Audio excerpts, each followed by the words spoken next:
Hi, I'm Alan Gordon and welcome to another video. Today's topic is the trial close. Before I talk about the trial close, I want to share a related topic that I've kind of named the 45-second rule.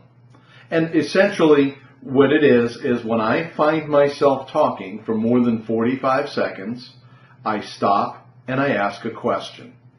Here's how it goes. I tell you how great my product is, talk. All this time, my internal clock is ticking, and finally I say, you know what? That's enough. I just simply stop and ask a question. The easiest thing to do is, does that make sense? Or what do you think? Or how does that stack up against some of the other things you've seen? Or have you heard about that before? Or let me ask you a question. It's me stopping myself from going on and on. Enough about me. Let's spend our time talking about you. In general, in a sales situation, I don't want to be talking. When a call goes well, or a visit, or a customer interaction goes well, it always turns out that I had been asking a lot of questions and that I had been listening far more than I was talking. Now, this concept of stopping yourself from talking too much, the 45-second rule, leads us directly into the concept of a trial close. What is a trial close? Because you hear that phrase all the time. In reality, it's a ridiculously simple concept, and it's something you should naturally be doing throughout the sales process. A trial close is nothing more than a question that lets you know where you stand. You pause and ask the following type of question. So, Mr. Customer, how does everything I've talked about, how does that sound so far? What questions do you have? What do you think? What's going on in your head? How does this relate to your needs? Because I know we talked about this, that, and the other thing. How does this relate to those things? From a value point of view, what do you think? I know you said earlier you were concerned about such and such. Other than that, what other questions or concerns are coming up for you? Does this make sense? Given your time frame, how does this sound? Given your past experiences, how does this sound?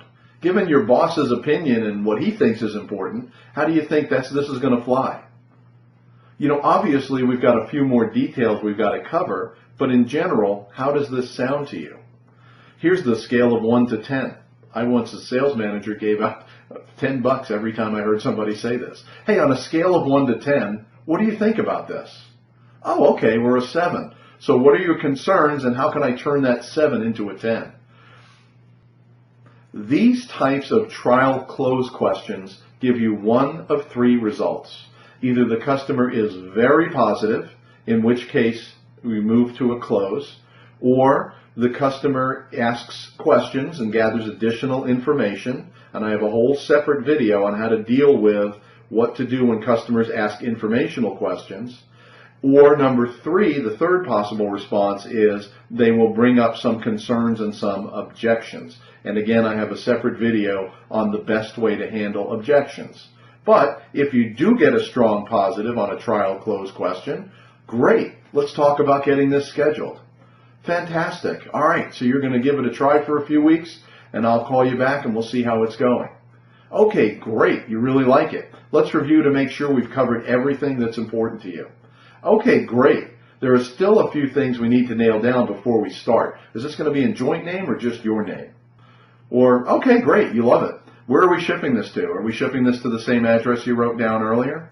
Essentially, use the 45-second rule. Talk, realize, okay, that's probably enough about me. Stop, ask a trial close question. If you get a very positive response, wrap it up. If you get questions, deal with the questions and then tie down to a close, as we discussed in another video. If you get objections, handle the objections. But in general, stop talking, ask a question, and listen, and the trial close questions will give you an idea where you stand. I hope that was helpful. Again, sales is a great profession. You're a professional, and I want you to give your best effort on every call. Thanks.